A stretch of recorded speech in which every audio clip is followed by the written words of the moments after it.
Kaya mga idol, may gagawin tayo ngayon dito na Hyundai Santa Fe. Problema niya ito. Ito ang problema niya, yung kanyang rotor. Kinain na siya ng kinain na siya ng langis, kaya nasira ang kanyang slip ring. Gawa nang natutulungan siya ng power steering. Ngayon, ang tanging gagawin natin dito, magiging remedyo natin dito, para malaman nyo, tatamnan natin siya ng tanso, itong kanyang hukay, para bumalik siya sa dati.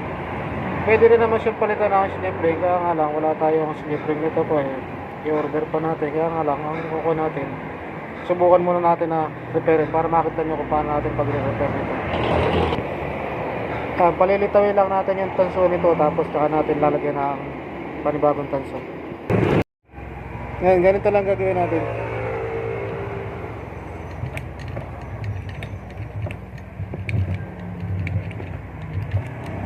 Palilitawin lang natin yung kanyang pinakatanso para mahinaman.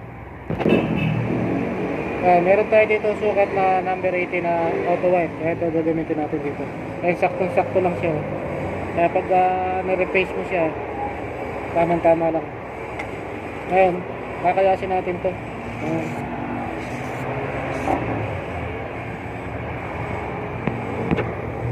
Ayan, nakuha na natin siya. Ngayon, napulupot natin siya dito.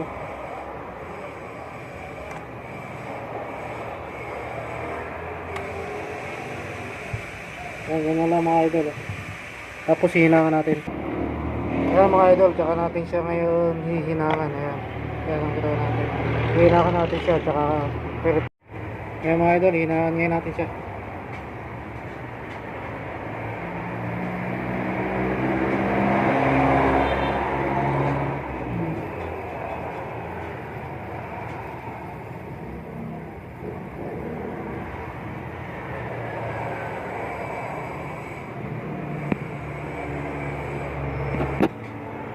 Ayan mga idol, nahinaan na natin. Ngayon, sasalakan natin siya sa i-replace natin siya.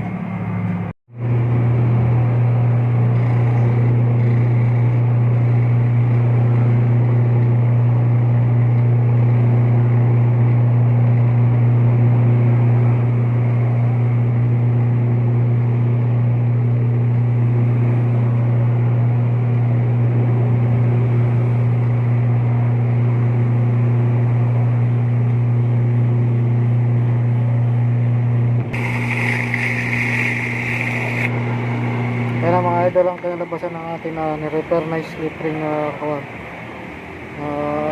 Hyundai Santa Fe. Ayan siya. Ayan, halos pantay na ang kanyang cancel pa rin siya. Wala mga idol, maraming salamat. Thank you for watching.